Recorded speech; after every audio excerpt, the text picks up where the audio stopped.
Preview.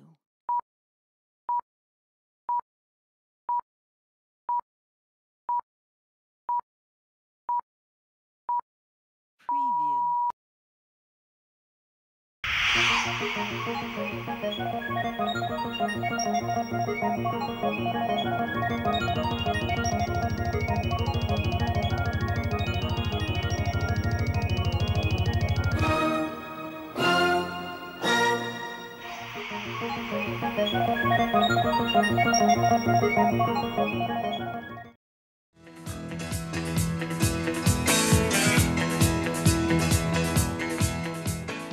Nilqakom Kert, YouTuber ta' Arsenal, programma għal Migzon, fejn magħkom ħankun qed nitkellem dwar il-logħba tal-bieraħ bejn Arsenal u Wolves.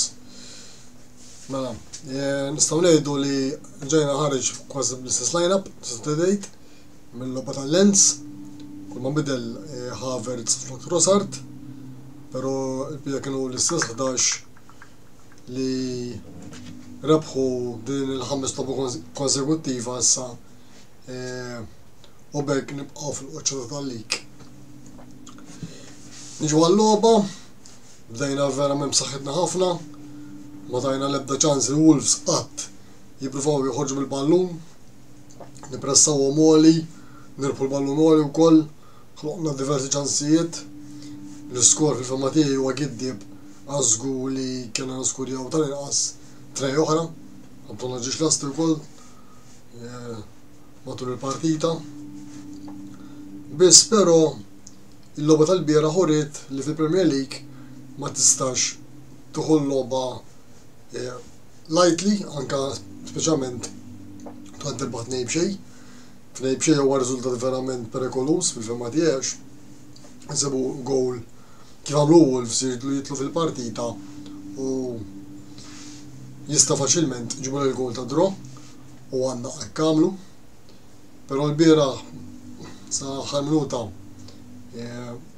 konna kompatti ħafna, ġenerajna il-Rice kompatt u strumentali fin-nofs, żomm il-bilanċ bejn Gabriel u Saliba, jani dawk it-tlieta huma l-kor tat-tim bħalissa, żommu l-bilanċ bejn l-attakk u d-difiża.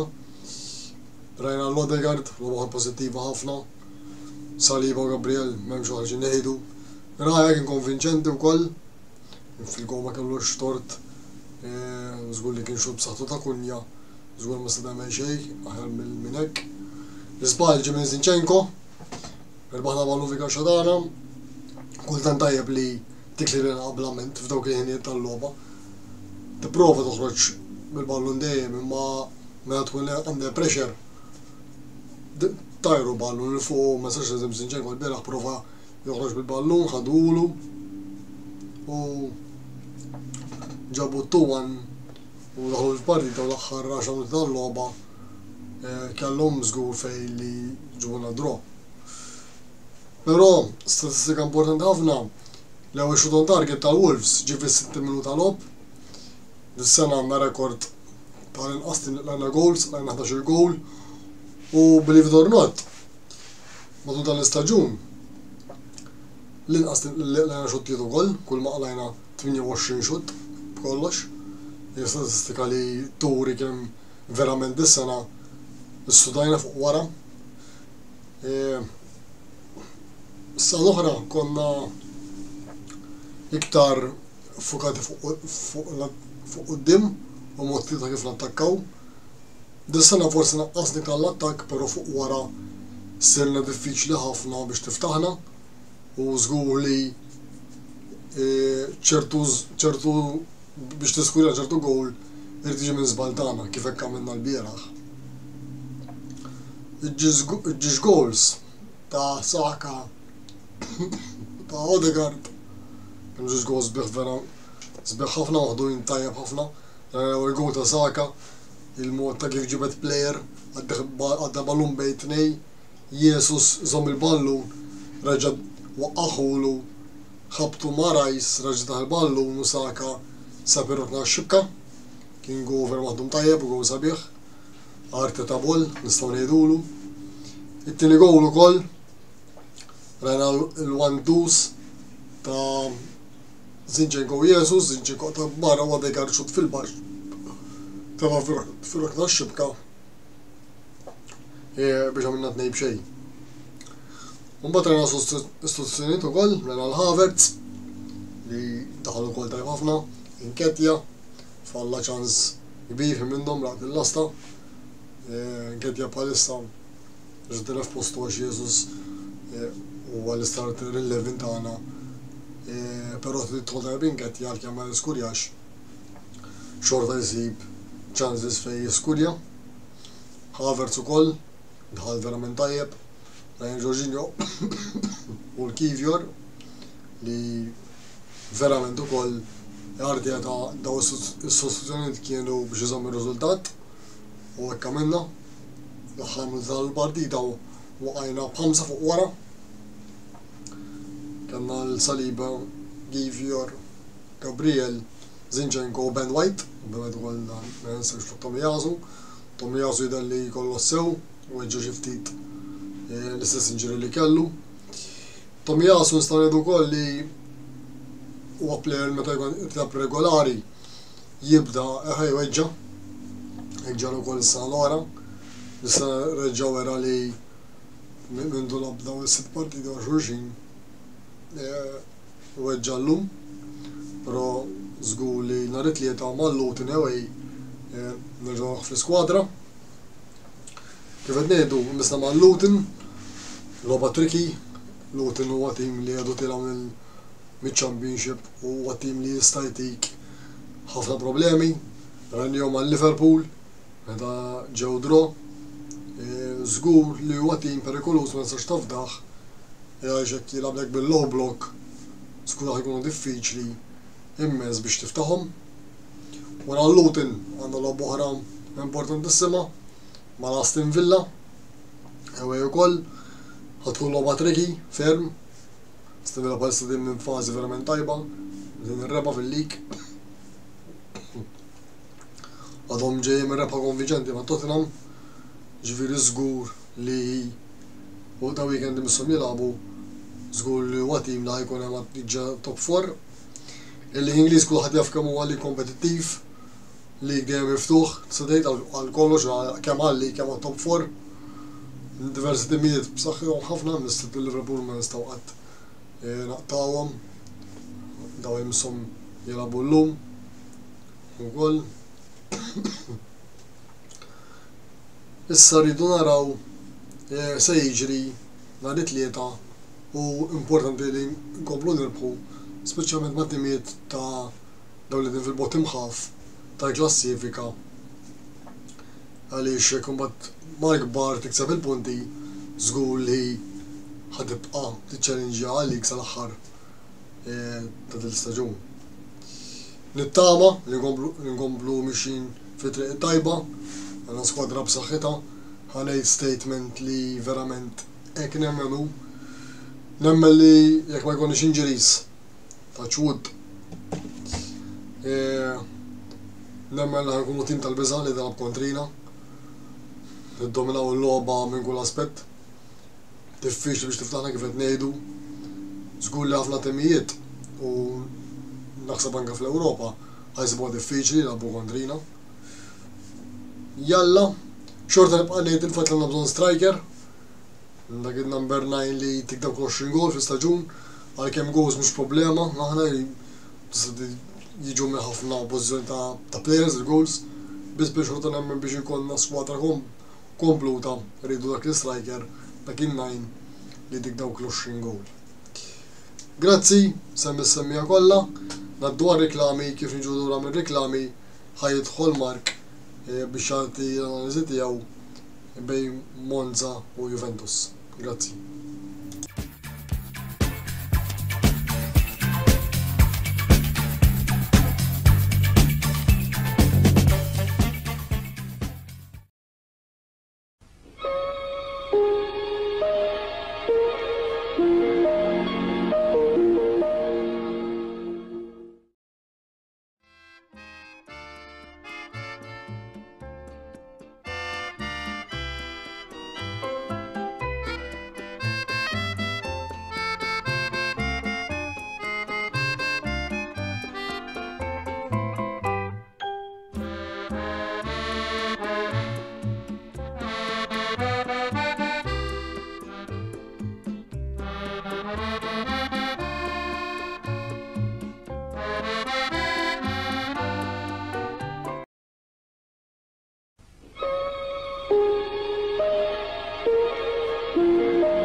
il-lejla tajba ħbib tiegħi.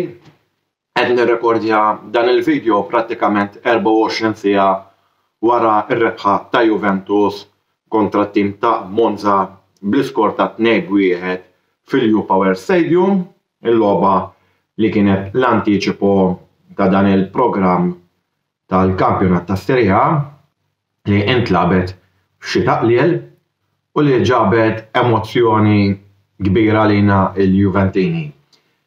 Kienet rebħa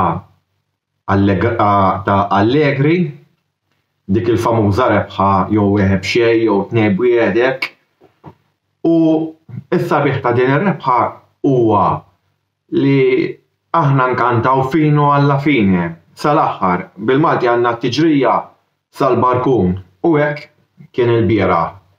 Wara li Juventus marru kmieni fil-partita gow ta' Rabiot wara li Dusan Vlahovic kellu prestazzjoni sfortunatament għal darb'oħra negattiva wara li anke falla il-penalti ma mhux qed ngħid għal penalti biss għax penalti niftakru Baggio fil-World Cup tan-1994 li tilef penalti u kien l-ewwel plejer, imma il-prestazzjoni fil-logħba.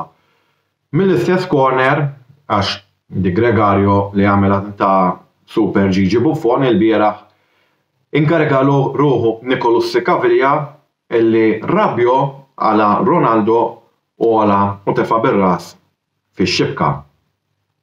Però is-sabiħ ta' din rebħa għax wara li l-Monza ġabu draw fil-91 minuta, ġifieri kienet ngħid għaliha jien dak il-ħin immutajt asflaħ nitkellem, biss Gatti ħasibha mod ieħor fl-4 jew fil-95 minuta prattikament mat-tispira finali. Il-ballun ta' Gatti li samru fix-xibka ġie minn Rabiot.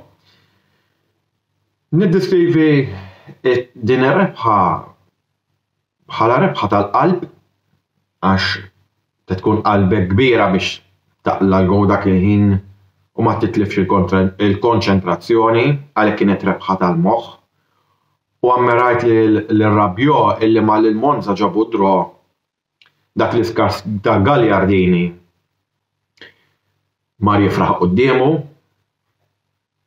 imma nittama kif qal Rabiot jitgħallem x'inhi umiltà u d-delegazzjoni. T-tim qed jilgħab għal xulxin ħafna.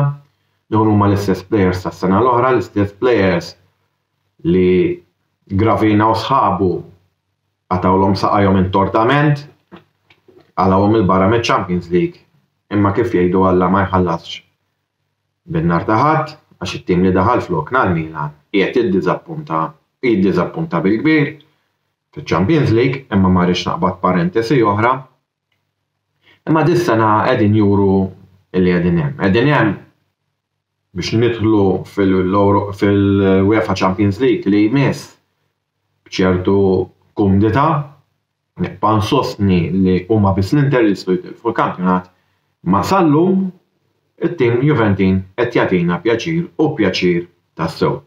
Forsi l-prestazzjoni tista' tkun aħjar, forsi ċertu teknikalità tista' tkun aħjar, imma finalment l-importanti hu li wara d-90 minuta mhux kemm tagħmel shows fil-logħba u kemm tilgħab sabiħ u żdeffen il-ballun imma li ġib ir-riżultat.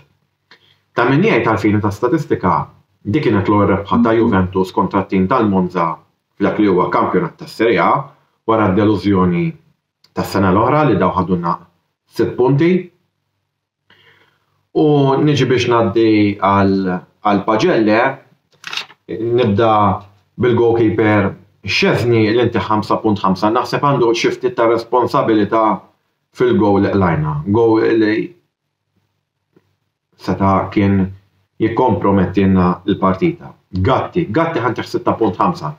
Gatti seta' laq il-logħba fit-tmiem l-ewwel taqsima. Għamel l-impossibbli kien ma jiskurjax. U dak għamel, però mbagħad patta għal dnubietu kif patta għal dak li żball għamel ma' Sassuolo fit-23 ta' Settembru bil-gowl ta' rebħa. Bremer, il-bieraħ kien super Bremer, ħaqqu seba' kien ħareġ għamel antiċipazzjoni tajjeb għal-ballun fuq id-difensuri li kienet jimmarka. Aleksandro li jena mhux plejer favorit tiegħi imma la hemmhekk u apparti minna mit-tim tagħna il-bieraħ ħaqqu 6.5 niftakru ġej minn wara xarej. Inġeri lil Kolpani li huwa fil-mira ta' Juventus u Inter daħkedda mhux ħażin x'jagħmel. Cambiaso illi minn ħantih 6.5 kien Cambiaso li l-fawl sar fuqu li minnu ġie il-penalti kien strumentali għal qed intih 6.5 sostitwit minn Locatelli fl-aħħar 3 minuti minix ħantih vot. McKennie huwa dak l-additional player jew qisu l-acquist għax daġi lura minn Leeds imma niftakru ma kellux xi prestazzjonijiet waw ma dis-sena veru qed ikun tajjeb. Forsi stenna xi ħaġa aħjar il-bieraħ ma xorta ħaqqu 6. Nicolas Caviglia rajt progress issa forsi tgħidu li l-Monza mhumiex l-Inter mid-darba Wales imma l-beħ rajtu ħafna aħjar minn mal-Inter u ta' min jgħid kif qed illi il-corner li minnu Skurja Rabbio taħ Nicolas Caviglia. Sostitwit minn Danilo li wkoll irritorna minn wara xarej inġeri l-intieħ 6 Allegri mara l-esperjenza mbagħad f'nofs il-ground. Rabbio ħantih 8 jekk mhux 8.5 għal prestazzjoni bombastika tiegħu u jalla dal-plejer il-Juventus jisibu ftehim miegħu għax mhux l-istess plejer tal-ewwel 3 snin li kien mal-Juventus imma s-sena dis-sena veru improvja. Kostic intih 6 letteralment ma waqafx mal-faxxa xellugija. L-plejer Vlahovic intih bejn 3.5 u 4 sfortunatament. Jalla naraw progress kemm minnu kemm minn Chiesa. Fuq Chiesa nitkellem għax dik l-iktar ħaġa li tinkwetani fit-tim Juventin.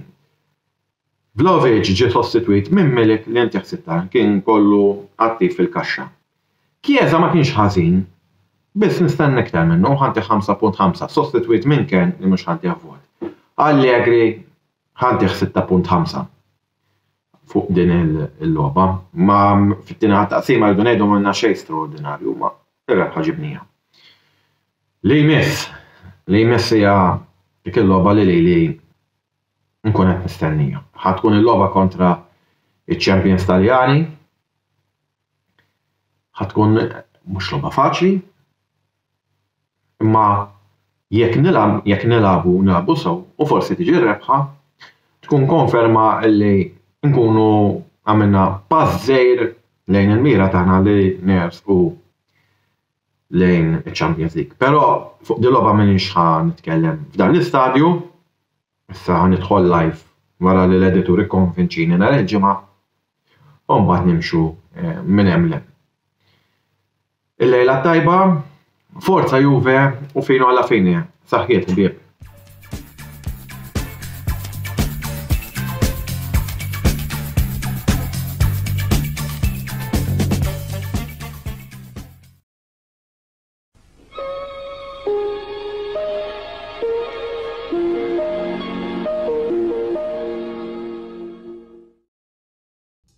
Ngħidu għal-aħħar waħda minn Game Breaker. Jekk tixtru r-rigal tal-minit minn għandhom u tħalluh fl-istabbiliment tagħhom ġewwa Birkirkara, ejjew nhar 23 u 24 ta' Diċembru li ġej fl-istess ħanut u ser ikun ħadd iżjed minn Santa Claus li ser ikun qed jagħti r-rigal tal-miliet lil-neżistakom.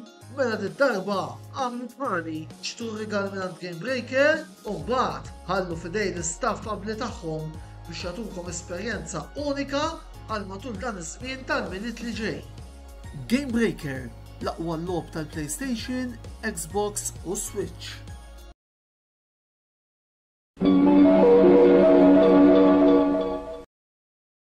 Wasal eluq żmien ommok, missierek, jew xi ħadd minn tal-familja, għandek xi okkażjoni jew xi attività mal-ħbieb u trid issib restorant tajjeb b'ikel ġenwin u prezzijiet qalbu ta' kulħadd? Post wieħed għandek issib El-Katalan tax-Xajra fejn issib għażla vasta ta' pizza, pasta, grills u għaġin f'atmosfera b'element familjari.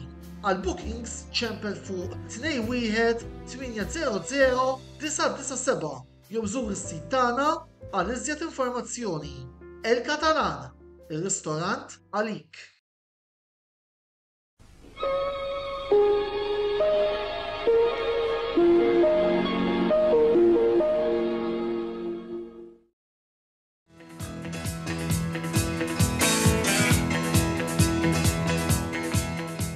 Nsellem lis-semmija kollha tal-Kamra Sportiva.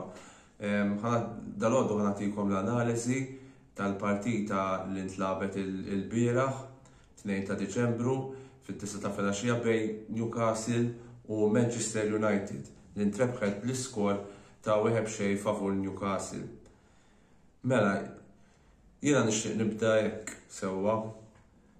Ġo dan il-ground jiena jidilli kamel periodu kienu jisejħulu Sports Director jiena missa jiena jidilli l-ġaġi jismu St. James Park kif nafu meta kont żgħir bdejt insegwi l-futbol. Sewwa u kemm Arsenal kif ukoll Chelsea sfaw vittmi ġo dan il-ground f'dan l-istaġun. Rajna wkoll kif Manchester City fil-Carabao Cup ġew megħluba ukoll fil-UEFA Champions League il-forza ta' Paris Saint-Germain ġew umiljati ġewwa l-ground ta' Newcastle. Il-bieraħ il-vittma kienu Manchester United. Però il-prestazzjoni tat-tim tagħna tal-United ma kienx għall-altezza. Għaliex rajna li l-possession Newcastle dominawh mill-bidu sa l-aħħar. Barra minn hekk l-istaġun li għadda rajna kif fil-partiti Manchester United jieħdu kmand fil-midfield permezz ta' Casemiro u ovvjament min kien jilgħab miegħu u kien jalterna kellek il-McTominay, il-Fred, il-Sabitzer u l-Eriksen. Issa il-bieraħ orrajt lab McTominay u Majnu li kienu kellhom prestazzjoni tajba ħafna kontra Everton inħatt li għadda iżda l-bieraħ ġew iddominati minn Joe Linton fil-fema tiegħi miż-żewġ Brażiljani Joe Linton kif ukoll Bruno Guimaraes. Anka wkoll rajt jiena il-bieraħ bid-difiża rajt naħseb l-aħjar żewġ players li kien hemm fil-ground kienu il-żewġ center backs li qed nirreferi għal Maguire kif ukoll għal Luke Shaw li dan is-soltu jilgħab bħala left back imma l-bieraħ lab bħala center back u kien tajjeb ħafna. U għaliex ħanejt għax kienu l-aħjar żewġ players. One li tista' tgħid shots on target Newcastle considering il-possession li kellhom kienu ftit. Ġieli lil Andre Onana ftit li xejn kien impenjat. U t-tieni ħaġa hija li dawk x'ibdew jirbħu l-ballun u jippruvaw joħorġu jikkrew xi ħaġa x'in jiġu fil-midfield il-ballun jintilef u m'għandhomx dik is-saħħa ta' żewġ midfielders il-bieraħ ħanejdu hekk ma' dawn iż-żewġ midfielders ta' Newcastle li jerġgħu jirkupraw il-ballun u nibnu attakk kif suppost. Iżda wkoll il-bieraħ rajna il-prestazzjonijiet ta' Marcus Rashford u Anthony Martial li żgur li kienu below par. Il-kommentatur stess qal il-bieraħ li Marcus Rashford kien sorpriż kif dan jgħid fil-formazzjoni inizjali ta' Manchester United.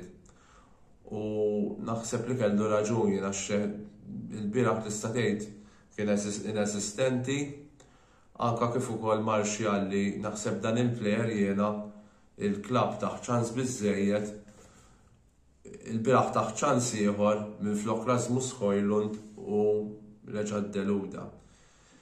Però naħseb ukoll il-bieraħ żbalja daqsxejn il-coach Erik ten Hag għax rajna li Newcastle l-aħħar 10 minuti tal-ewwel taqsima kmand assolut. Ġieri anke jiena ġieli bqajt sorpriż kif dak il-ħin qed tiġi waħda favorina li tħallna bl-iskor ta' xejn b'xejn. U mbagħad l-istess reġa' beda t-tieni ħaf u Newcastle reġa' urew is-supremazzija tagħhom. U jiena pretendejt li wara dik id-dominanza fl-ewwel ħaf għalmenu kont nara substitution mill-ewwel biex nibda t-tieni ħaf kienu kun hemm sostituzzjoni, però di ma seħħitx. Di seħħet propju xin United soffrejna l-gowl. Iżda wkoll is-substitutions li għamel il-bieraħ naħseb jien anke Rasmus Højlund fil-kampjonat sa issa għal pis li għandu fuq bħala l-main striker ta' Manchester United kif ukoll għal prestazzjonijiet li rajna fil-UEFA Champions League naħseb li għadu mhux tal-altezza li ta' United. Jien iktar naħseb kont nara li konna attakkant ta' ċertu stoffa u Rasmus Højlund ikun ir-riserva tiegħu. Imbagħad ovvjament Rasmus Højlund kull ma tandu 20 sena jinstil nemmen li dan l-attakkant żagħżugħ jekk jitfa' moħħu hemm jista' jkun attakkant li jiskurja ammont ta' goals kull staġun. Ġifieri dik nista' ngħid li anke bħala substitutions ma kienux daqshekk effettivi wkoll anke f'nofs il-ground. Nerġa' nsemmi naħseb is-staġun li għadda bi Fred stennejt li Amrabat ħajreplaceah għax logħba bħal bieraħ naħseb li kien hemm bżonnu Fred għax kien jitħabat anke apparti li jirbaħ il-ballun anke kien jikkrea kien l-lob tiegħu kien ikun iktar kreattiv sa issa Sofjan Amrabat ma xed naraħ tal-altezza ta' Manchester United. Nirringrazzja l-Alla li l-United dan il-plejer li jiena kont wieħed minnhom li xtaqtu jiġi mal-United ħadnieh ġifieri just blown ma xtrawx b'mod permanenti. Ħaġa oħra li ndisappuntati hija li kull meta nilagħbu ma' timijiet li qed niġġieldu magħhom ġifieri fil-livell tal-United jew ogħla il-prestazzjonijiet mhux qed ikunu tal-altezza, nistenna aħjar u rajt tgħid li l-bieraħ naħseb li jkolli nagħżel li dak l-iktar konfront delikat li s'issa kellna fil-league. Rajt labna home ma' City, away ma' l-Arsenal imma kif semmejt fil-bidu ta' il-kollegament Newcastle huma ħafna b'saħħithom ġo darhom. Imma stil nistenna aħjar u minix nara meta nilagħbu mat-timijiet tal-kalibru tal-United tagħna minix nara reżistenza għal xejn.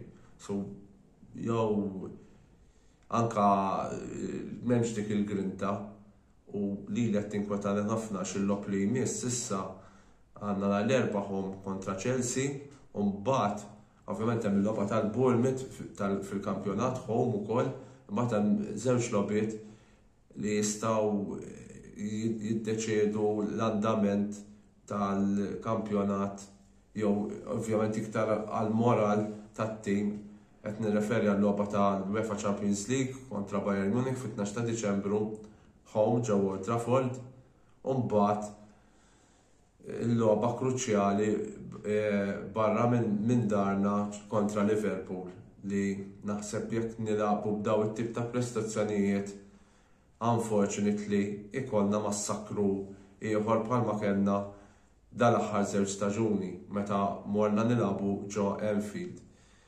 Jiena intemm il-kollegamenti tiegħi hawnhekk, però qabel xejn nixtieq nirringrazzja lill-sponsors ta' dan il-programm li huma El Catalan, Game Breaker, Spaces u The Barber Room.